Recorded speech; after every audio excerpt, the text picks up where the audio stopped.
921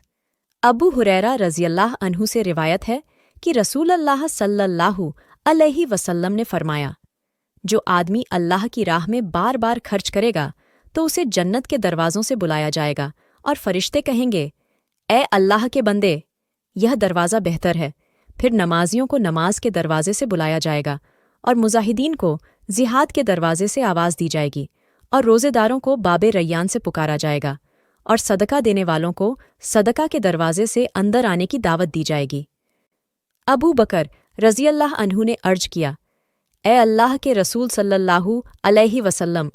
मेरे माँ बाप आप पर कुर्बान हो, जो आदमी उन सब दरवाज़ों से पुकारा जाएगा उसे तो कोई ज़रूरत न होगी, तो क्या कोई आदमी उन सब दरवाज़ों से पुकारा जाएगा? तो आपने फरमाया, हाँ, मुझे उम्मीद है कि तुम उन लोगों में से होंगे। फ़ायदे, इस हदीस से कतई तौर पर हज़रत अबू बकर रज़ियल्लाहु अन्हु का जन्नती होना साबित होता है, बल्कि अंबिया के बाद जन्नत वालों में से आला और अफजल होंगे कि फ़रिश्ते उन्हें जन्नत के हर दरवाजे से अंदर आने की दावत देंगे।